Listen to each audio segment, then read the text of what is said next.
Hello बच्चों, तो कैसे हैं आप लोग। आशा करते हैं अच्छे ही होंगे। तो आज हम करने वाले हैं 20 अच्छे 20 इम्पोर्टेंट 20 जो होगा 20 इम्पोर्टेंट एमसीक्यूज़ को करेंगे, जो आपके बिहार बोर्ड एग्जामिनेशन के लिए क्या है, बहुत ही इम्पोर्टेंट। बिहार बोर्ड एग्ज़ाम के लिए बहुत ही इम्पोर्टेंट है 2024 के लिए। ठीक है। इससे पहले हमने बहुत सारे वीडियोस बना रखे हैं जिसमें हमने बहुत सारे वायरल एमसीक्यूज़ को कर रखे हैं। अगर उसको नहीं देखे हैं तो पहले उसको चेकआउट करें, फिर उसके बाद इस वीडियो को देखें। ओके। तो हमने बहुत सारे क्वेश्चंस को कर रखा है पीछे भी, तो हम स्टार्ट करते हैं आज का पहला क्वेश्चन। पहला क्वेश्चन क्या बोल रहा है कि किसी घटना घटना एक के घटने के क्या बोलता है कि आनुभाविक प्रायिकता का प्रायिकता क्या होगा। जैसे देखो यार, प्रायिकता क्या होता है, प्रायिकता का मतलब क्या होता है कि अनुकूल अनुकूल परिणाम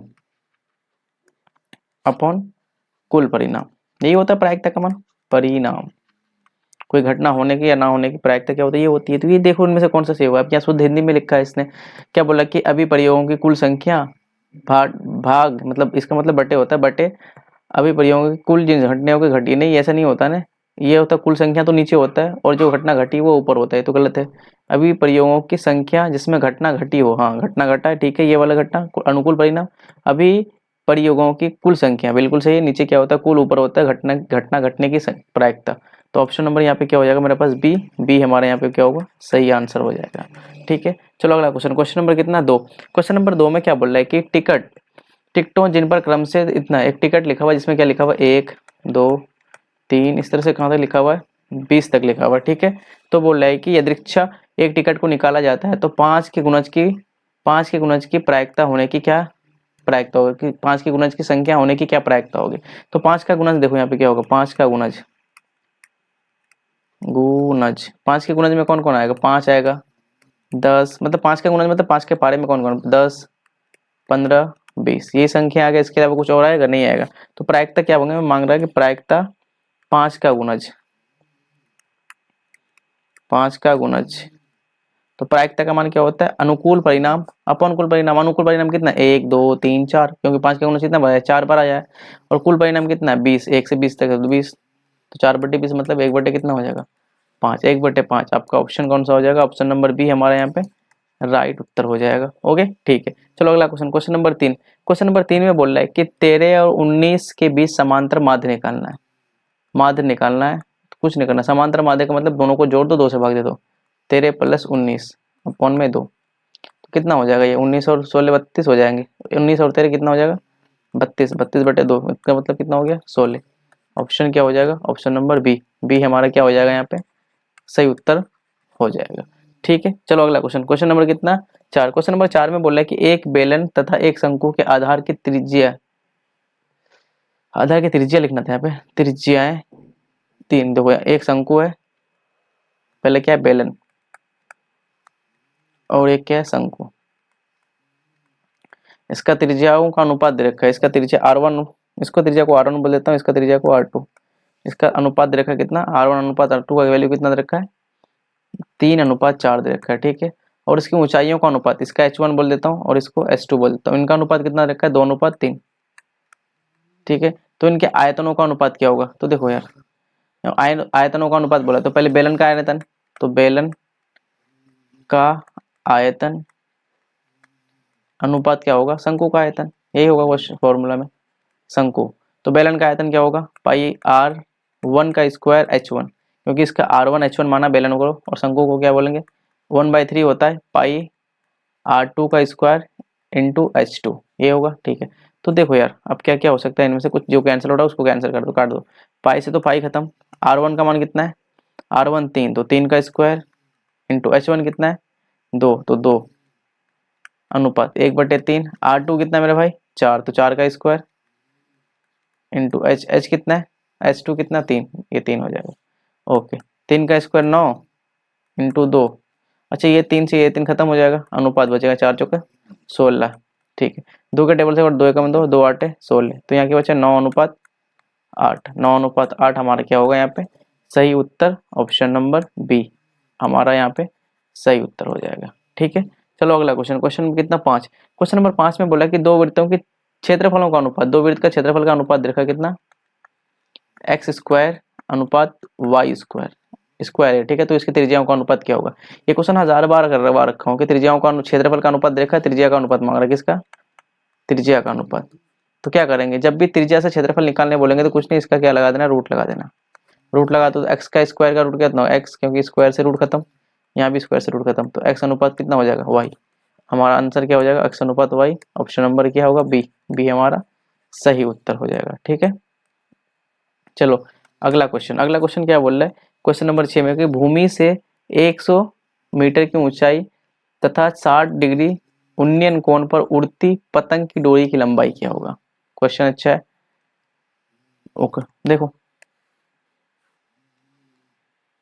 क्या बोला है कि 100 मीटर ऊंची भूमि से 100 मीटर ऊंची, भूमि से 100 मीटर ऊंची पर एक क्या है?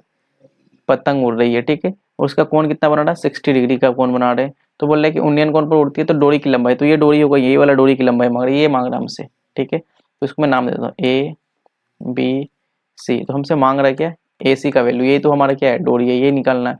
तो निकाल लेते हैं। कौन सा लगा लेंगे? टेन लगाने से नहीं निकलेगा, क्यों? टेन और पी हो जाएगा, हम साइन लगा लेते हैं, साइन थीटा लगा लेते हैं। साइन थीटा बराबर क्या होता है? पी बटे एच, ये फॉर्मूला होता है बिल्कुल। चलो, तो साइन थीटा की जगह कितना? 60 डिग्री, तो साइन 60 बराबर पी। पी कितना? ये वाला 100, और एच का मान कितना है? ए सी, यही तो ए सी है, ठीक है। तो साइन 60 का मान कितना होता है? √3/2 बराबर हो जाएगा 100 ए सी। अब इसको क्या कर लेते हैं? गुना कर लेते हैं, इसको इससे गुना कर लो, इसको इससे, तो ये हो जाएगा √3 AC बराबर, इसको इससे करेंगे तो 200 हो जाएगा। तो यहाँ से AC का मान क्या आएगा भाई? AC का मान आ जाएगा 200 अपॉन √3, 200 अपॉन √3। ऑप्शन नंबर कौन सा हो जाएगा? Option number C. Option number C हमारा क्या हो जाएगा? सही आंसर हो जाएगा, ठीक है। ओके चलो अगला क्वेश्चन, क्वेश्चन नंबर कितना? 7। क्वेश्चन नंबर 7 में बोला कि दो भिन्न त्रिज्याओं वाले वृत्त हमेशा होते हैं। देखो, दो भिन्न त्रिज्या वाला वृत्त हम बना लेते हैं पहले, उसके बाद चर्चा कर लेते हैं, ओके। हाँ, एक छोटू सा वृत्त बना लेते हैं और एक मोटू सा वृत्त बना लेते हैं, ठीक है। आप क्या बोलोगे? दोनों वृत्त का क्या त्रिज्या अलग अलग है ना? बिल्कुल अलग है। दो त्रिज्या, इसका त्रिज्या को मैं R1 बोल देता हूँ और इसके त्रिज्या को क्या बोल देता हूँ? R2। तो बोल रहा है कि दो भिन्न त्रिज्या वाले वृत्त हमेशा होते हैं, तो ये दोनों वृत्त ना हमेशा क्या होंगे? समरूप होंगे। क्या होंगे? समरूप। देखो, समरूप के लिए क्या होता है भाई कि इसका ना समरूप क्या होता है कि जिसका शेप सेम हो। शेप क्या होना चाहिए? सेम होना चाहिए। तो दोनों का शेप सेम है यार, ये भी वृत्त है, ये भी वृत्त है, मतलब शेप दोनों का क्या है? दोनों वृत्त वृत्त है, तो इसका मतलब दोनों का शेप सेम है, तो इसका मतलब ये क्या हो जाएगा?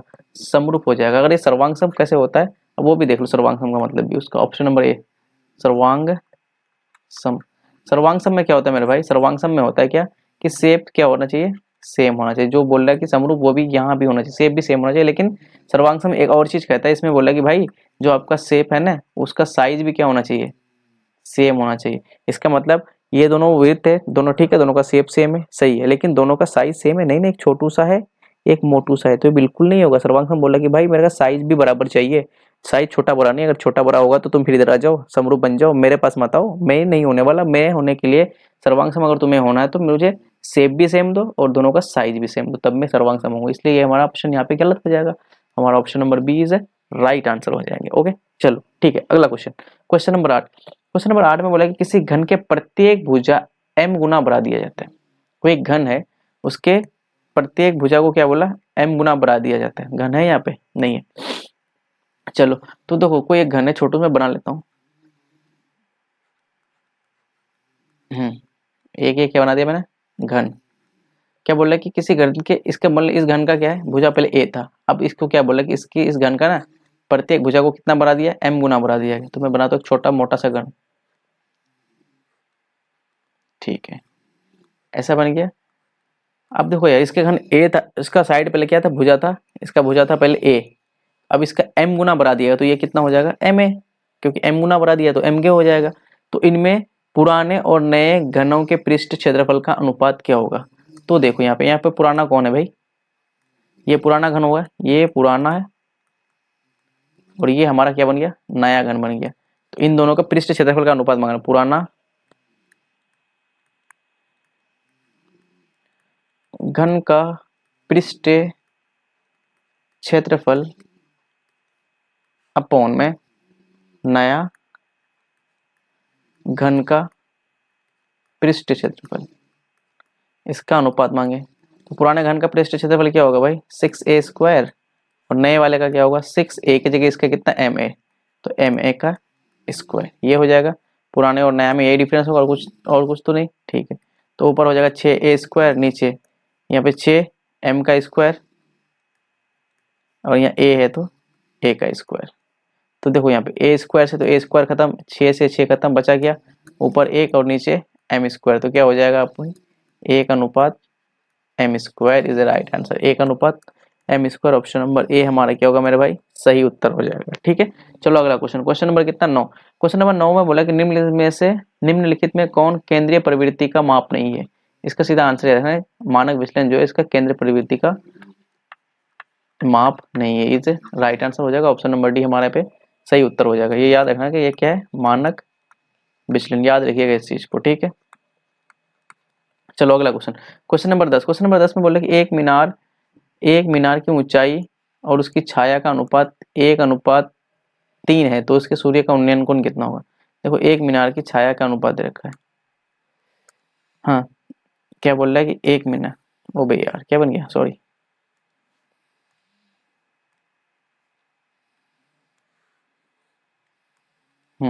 क्या बोल रहा है कि एक मीनार की छाया, एक मीनार की ऊंचाई और उसकी छाया का अनुपात, ये ऊंचाई है इसकी छाया ये है, तो एक अनुपात कितना है √3 है, तो इसके सूर्य का उन्नयन कोण कितना होगा। ये वाला कोण मांग रहा है, ये कोण कितना होगा, थीटा मान लेता हूँ। तो tan थीटा लगा देते हैं, tan थीटा बराबर क्या होता है p/b, तो p कौन है 1 और b क्या है √3। अब tan कितने डिग्री का वैल्यू है इतना 1/√3 होता है, तो tan थीटा का जगह कितना हो जाएगा ये 30 डिग्री का, tan 30 डिग्री का वैल्यू होता है इतना। तो यहाँ पे ऑप्शन कौन सा हो जाएगा मेरे पास, ऑप्शन ए, ऑप्शन ए हमारा क्या होगा सही उत्तर हो जाएगा, ठीक है मेरे भाई। ओके चलो अगला question, question number 11। Question number 11 में बोल रहा है कि वो चतुर्भुज जिसका चारों शीर्ष वृत्त पर हो तो वो कहा जाता है। जैसे देखो एक कोई ऐसा कुछ वृत्त है, ठीक है, बोल रहा है कि वो चतुर्भुज जिसका चारों जो शीर्ष होगा वो वृत्त पर है। तो एक वृत्त ऐसे एक चतुर्भुज है, ठीक है, देखो इसका चारों शीर्ष, देखो चारों शीर्ष एक ये और ये क्या चारों किस में वृत्त में ही है। तो इस टाइप के चतुर्भुज को हम बोलते हैं भाई क्या चक्रीय चतुर्भुज, क्या बोलते हैं चक्रीय चतुर्भुज, ठीक है, याद रखिए इसको इंग्लिश में बोलते हैं साइक्लिक क्वाड्रिलेटरल, ठीक है। जब भी एक वृत्त के अंदर एक सर्कल बने जिसके चारों शीर्ष इस सर्कल के ऊपर हो तो उसको क्या बोलते हैं चक्रीय चतुर्भुज बोलते हैं। वैसे ये क्लास 9th में है, लेकिन आपका एक क्वेश्चन पूछा गया है, बिहार बोर्ड के एग्जामिनेशन में क्वेश्चन आ रखा है, तो ध्यान रखिएगा जब भी एक चतुर्भुज एक सर्कल के पर बने तो उसको क्या बोलते हैं चक्रीय चतुर्भुज बोलते हैं। ओके ठीक है, अगला क्वेश्चन, क्वेश्चन नंबर कितना 12। क्वेश्चन नंबर 12 में बोला कि एक घड़ी की मिनट की सुई 21 मिनट में मिनट की सुई है, तो इसका मतलब ये आर का मान देगा कितना 21 सेंटीमीटर लंबी है। इसके द्वारा रचित 10 मिनट में क्षेत्रफल कितना होगा। तो देखो 10 मिनट में बोला है कितना, 10 मिनट में कितना क्षेत्रफल बनाएगा ये ना, 10 मिनट में कितना क्षेत्रफल होगा। तो देखो मेरे भाई घड़ी की जो सुई होती है ना वो एक मिनट में कितना डिग्री का कोण बनाता है 6 डिग्री का कोण बनाता है। तो 10 मिनट में कितना बनाएगा 10 × 6, इसका मतलब कितना हो गया मेरे भाई 60 डिग्री का कोण बनाएगा, ठीक है। तो आपको थीटा भी मिल गया आर भी मिल गया। तो थीटा का फॉर्मूला अब क्या हो गया रचित क्षेत्रफल, ये इसका मतलब क्या होगा त्रिज्या खंड का क्षेत्रफल निकालना है। तो क्या होता है फॉर्मूला θ/360 पाई आर स्क्वायर। तो इसको सॉल्व कर लेते हैं, θ/360 पाई आर स्क्वायर। ओके तो थीटा का वैल्यू कितना 60/360, पाई का मान कितना मेरे भाई 22/7, आर 21 × 21, सॉल्व करते हैं 6 × 6 = 36 है तो खत्म हो गया पूरा, 7 × 7 7 × 21, 3 × 3 3 दूनी 6 और यहाँ 2 × 2 11 दूनी 22। तो क्या बचा मेरे पास 11 × 21, तो कितना हो जाएगा 11 × 11, इसीलिए 11 दूनी 22 और 1 23, 231 हो जाएगा। इन दोनों को मल्टीप्लाई करें 231 सेंटीमीटर हमारा हो जाएगा क्षेत्रफल। कितना 10 मिनट में हमारा सॉरी हाँ 10 मिनट में कितना क्षेत्रफल बना देगा 231 सेंटीमीटर स्क्वायर होना चाहिए था क्षेत्रफल का,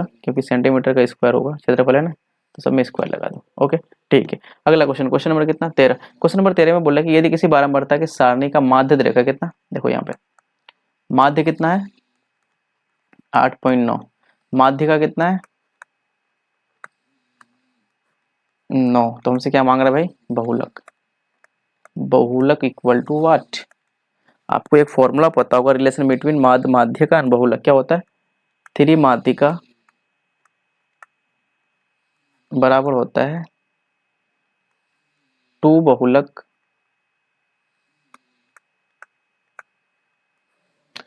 प्लस 2 बहुलक नहीं सॉरी 2 मीन होता है, क्या होता है वेट ए मिनट,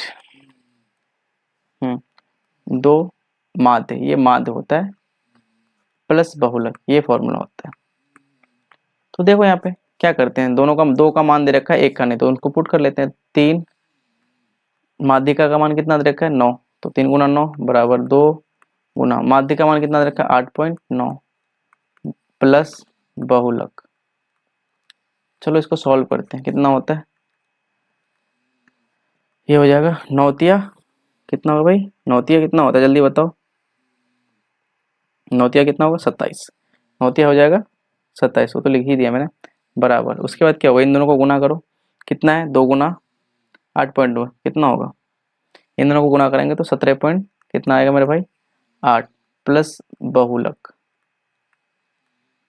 अब देखो बहुलक बराबर क्या हो जाएगा, बहुलक बराबर हो जाएगा 27 माइनस 17 पॉइंट कितना होगा 8, 27 माइनस 17.8, तो इसका आंसर कितना हो जाएगा, 27 में से 17.8 जाएगा तो कितना होगा 9.2 हो जाएगा, कितना 9.2। आपका ऑप्शन कौन सा हो जाएगा, पॉइंट होगा 9 पॉइंट, तो ऑप्शन नंबर क्या होगा सी हमारा सही उत्तर हो जाएगा। ठीक है, चलो अगला question, question number 14। Question number 14 में बोल रहा है कि एक क्रिकेट खिलाड़ी किसी मैच में 30 गेंद में कितना 6 चौके लगाता है, कितना 6 चौका, तो चौका ना मारने की प्रायिकता क्या होगा, चौका मारने की प्रायिकता कितना है इतना है, तो ना मारने के देखो 30 गेंद में 6 चौका लगाता है, तो इसका मतलब क्या होगा भाई 24 गेंद में कोई चौका नहीं लगाता होगा। देखो 30 गेंद में 6 चौका तो लगा दिया, तो 24 गेंद में कोई चौका नहीं लगाया था, तो प्रायिकता चौका ना लगाने की, प्रायिकता निकालना है चौका ना लगाने की, चौका ना लगाने की क्या प्रायिकता होगी। तो देखो यार कितना चौका नहीं लगाता है, 30 गेंद में 6 चौका तो लगा रहा है, लेकिन 6 चौका लगा रहा है तो बाकी सब गेंद में चौका नहीं आ रहा होगा, कुछ और आ रहा होगा, सिंगल होगा, डबल भी हो सकता है, छक्का भी हो सकता है, लेकिन चौका नहीं आ रहा होगा, तो कितना होगा 24, और टोटल कितने गेंद फेंक रहे हैं 30, कितना होगा, तो अनुकूल हो गया 24, कुल हो गया 30, तो इसको सॉल्व करते हैं, 6 के टेबल से 6 चौके 24, 6 पंचे 30, इसका मतलब कितना होगा मेरे भाई 4/5, 4/5 हमारा आंसर सही हो जाएगा, ऑप्शन नंबर कितना सी इज अ राइट आंसर।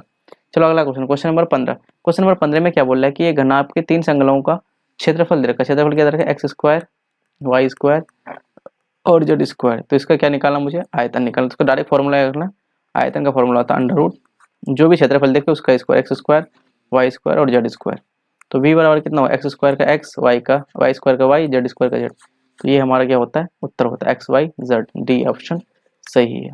ठीक है, तो याद रखना कि जब भी क्षेत्रफल का इसको अनुपात दे, जब भी क्षेत्रफल का फलकों का दे रखे तो उसका आयतन निकालने बोले तो क्या करेंगे, सिर्फ इसका जो भी दे रखा क्षेत्रफल वाला उसका स्क्वायर रूट लगा लेंगे, वो हमारा क्या हो जाएगा आंसर हो जाएगा। ओके ठीक है, अगला क्वेश्चन, क्वेश्चन नंबर कितना 16। क्वेश्चन नंबर 16 में बोले कि एक वृत्त यदि डी एक वृत्त का व्यास है तो उसे क्षेत्रफल बराबर होगा। अच्छा डी का मान क्या होता है मेरा भाई, टी बराबर होता है 2r, ये होता है ना, तो यहाँ से r का मान निकाल लूँ मैं डी के फॉर्म में, d/2। ठीक है, तो हमारे वृत्त का क्षेत्रफल क्या होता है, क्षेत्रफल वृत्त का है ना, ये वृत्त है ध्यान से देखना, क्या होता है पाई आर स्क्वायर। ठीक है, तो पाई आर की जगह क्या रख लेता हूँ मैं d/2, क्योंकि आंसर देखो यहाँ पे सब डी के फॉर्म में है, तो आर की जगह मैं रख लेता हूँ d/2, d/2 का होल स्क्वायर, तो पाई ऊपर हो जाएगा डी का स्क्वायर और नीचे कितना हो जाएगा 4, पाई डी स्क्वायर अपॉन 4, पाई डी स्क्वायर अपॉन 4, पाई डी स्क्वायर है ये तो गलत है, पाई डी स्क्वायर अपॉन में 2 ये गलत है, पाई डी स्क्वायर अपॉन में 3 ये भी गलत है, पाई डी स्क्वायर अपॉन में 4, ऑप्शन नंबर डी क्या है हमारा पास सही उत्तर है, ऑप्शन नंबर डी। ठीक है, पाई डी स्क्वायर, ये डी स्क्वायर है, सब में स्क्वायर है, ठीक है ध्यान से देखना, ये स्क्वायर ऊपर होना चाहिए था, pi D square upon 4, option number D हमारा सही उत्तर हो जाएगा। चलो अगला question, question number 17। Question number 17 में बोल रहा है कि यदि 2 वृत्त एक दूसरे को स्पर्श करती है, 2 वृत्त पहले बना लो यार बड़े मजे से, 2 वृत्त है एक दूसरे को क्या करती है स्पर्श करती है, एक ये वृत्त हो गया और एक वृत्त बनाता हूँ मैं दूसरे पेन से, एक दूसरे को क्या करती है लोग स्पर्श करती है। ठीक है, वेट देखो 2 वृत्त को मैंने क्या कर दिया, एक दूसरे को स्पर्श कर दिया, टच कर रहा है, ठीक है, स्पर्श कर रही है तो दोनों वृत्त के केंद्र तथा स्पर्श बिंदु, अच्छा इन दोनों का स्पर्श बिंदु कौन सा होगा, इन दोनों का स्पर्श बिंदु, स्पर्श रेखा कौन सा होगा, पहले स्पर्श रेखा बना लेंगे। तो इन दोनों में स्पर्श रेखा ये वाला होगा, ऐसे जाएगा यहाँ के स्पर्श रेखा, बिल्कुल ये हो जाएगा इसका स्पर्श लाइन, ठीक है, ओके। हाँ, तो क्या बोला है कि दोनों का स्पर्श रेखा और स्पर्श बिंदु, अच्छा स्पर्श रेखा ये हुआ तो ये हो इसका स्पर्श बिंदु, इस वृत्त का केंद्र यहाँ होगा और एक वृत्त का केंद्र यहाँ होगा, तो ये केंद्र ऐसे करके जाएगा, ये वाला रेखा ऐसे कुछ करके। तो बोला कि यदि दो वृत्त के एक दूसरे को स्पर्श करती है, बिल्कुल करती है स्पर्श, तो दोनों वृत्त के केंद्र, एक वृत्त का केंद्र यहाँ पे, एक वृत्त का केंद्र यहाँ पे, तथा स्पर्श बिंदु होंगे, और स्पर्श बिंदु ये है, तो ये दोनों केंद्र और ये स्पर्श बिंदु क्या तीनों एक ही रेखा पर है, बिल्कुल एक ही रेखा पर है। तो ये बोला कि एक ही वृत्त पर है, नहीं ये तो गलत है, दोनों वृत्त पे है, नहीं है। एक ही स्पर्श रेखा है पर नो समबाहु त्रिभुज के क्षेत्र शीर्ष पर, कहाँ से समबाहु त्रिभुज आ गया भाई, वृत्त है यहाँ पे। एक ही सरल रेखा पर है, बिल्कुल ऑप्शन नंबर डी हमारा क्या हो जाएगा, सही उत्तर हो जाएगा। क्या बोला कि दोनों एक ही सरल रेखा पर है, option number D is a right answer हमारे यहाँ पे हो जाएगा। चलो अगला क्वेश्चन, क्वेश्चन नंबर कितना 18, क्वेश्चन नंबर 18 में बोल रहा है कि 5 मीटर ऊंची उद्गर्द मीनार 5 मीटर दूर स्थित बिंदु पर, ये तो हलवा क्वेश्चन है,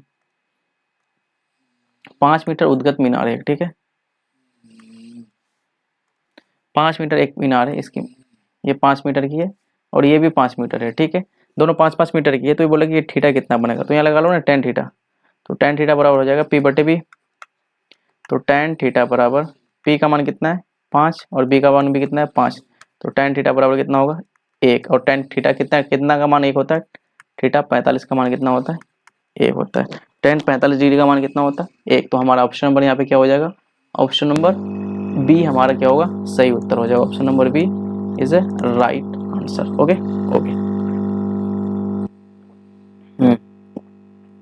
एक मिनट, क्वेश्चन नंबर कितना 19, क्वेश्चन नंबर 19 में क्या बोले मेरे भाई, क्वेश्चन एक बार रीड करना, तो मैं पानी पी लेता।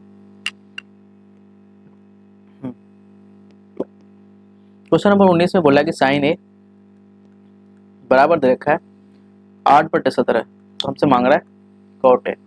ध्यान दो, ये क्वेश्चन पूछा है 2020 में, इसका मान क्या होगा। तो एक चीज देखो यार, साइन ए का मान रखा है, तो साइन क्या होता है यहाँ पे पी बटे एच होता है, तो हम चाहे बी निकालना है, तो बी का फॉर्मूला क्या होगा √h² minus P square, okay, तो बी बराबर हो जाएगा √h का मान कितना है 17, 17 का स्क्वायर माइनस 8 का स्क्वायर, तो बी बराबर क्या होगा यहाँ से, 17 का स्क्वायर होता है 289 79 होता है 289 माइनस 64, जब हम 289 में से 64 को घटाएंगे तो हो जाएगा कितना मेरे प्यारे भाई 225। अब आपको भली बात ही पता होगा √225 का वैल्यू कितना होता है 15 होता है, ठीक है, ओके। तो हमसे मांग क्या रहा है कॉट ए, कॉट का वैल्यू क्या होता है बी बटे पी, तो बी का मान कितना आया 15 और पी कितना है मेरे पास, पी कितना 8, तो 15/8 is the right answer, option number C हमारा सही उत्तर हो जाएगा। ओके, चलो आज का हमारा कितना है लास्ट क्वेश्चन, लास्ट क्वेश्चन में क्या बोल रहा है कि दो वृत्तों के त्रिज्या क्रम से, त्रिज्या दे रखा है वृत्तों की कितना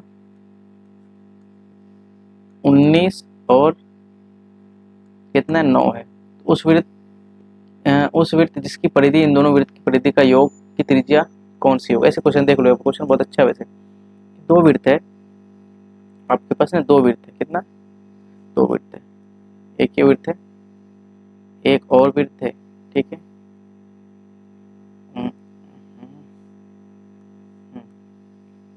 एक ये है एक और ये वाला वृत्त है, ओके। अब इसने और एक चीज बोला है कि इन दोनों वृत्त का त्रिज्या दे रखा है मुझे, ठीक है, और एक मोटा सा वृत्त इधर कहीं बन रहा होगा, ओके हर क्या बोले कि दोनों त्रिज्या, इसका त्रिज्या कितना 19 है, इसका त्रिज्या 9 है, इसका त्रिज्या मुझे पता नहीं क्या है, इसको मैं क्या बोलता हूँ आर। तो बोला कि इन दोनों त्रिज्या को जब आपस में जोड़ेंगे, ये बोल रहा है ना कि जिस उस वृत्त की त्रिज्या जिसकी परिधि इन दोनों वृत्तों की परिधि का योग का बराबर है, इन दोनों का परिधि का योग इसके योग के बराबर है, तो इसका परिधि क्या होगा भाई 2 पाई r1 बोल देता हूँ प्लस इसका क्या होगा 2 पाई r2 इसका बराबर हो जाएगा, इसके परिधि के बराबर हो जाएगा कितना 2 पाई कैपिटल R, ठीक है। तो यहाँ से ना 2 पाई कॉमन कर लेते हैं, 2 पाई यहाँ से हट कॉमन करेंगे तो क्या बचेगा R1 प्लस R2 बराबर हो जाएगा 2 पाई R, तो 2 पाई से 2 पाई खत्म। R1 का वैल्यू कितना 19 और R2 का वैल्यू कितना 9। इसको लिख लो, ये R1 है और ये R2 है, इसका बराबर कितना हो जाएगा R। इन दोनों को जोड़ते हैं कितना होगा 19 और ये 9 28 हो जाएगा। तो कैपिटल R कितना हो जाएगा, बड़े वाले वृत्त का त्रिज्या कितना हो गया 28। बड़े वाले वृत्त का त्रिज्या कितना हो जाएगा 28। ऑप्शन नंबर कौन सा हो जाएगा, ऑप्शन नंबर सी। हमसे वही पूछ रहा था ना कि योग के बराबर तो कौन सी होगी, इनमें से कौन सी होगी इस बड़े वाले वृत्त का त्रिज्या। तो यहाँ ऑप्शन नंबर कौन सा हो जाएगा, सी हमारा राइट आंसर हो जाएगा। ठीक है, ओके। आई होप आपको यहाँ तक समझ आया होगा। अगर आपको समझ आया तो वीडियो को लाइक कीजिएगा यार, चैनल को सब्सक्राइब कीजिएगा और अपने दोस्तों तक शेयर कीजिएगा। तब तक के लिए थैंक यू।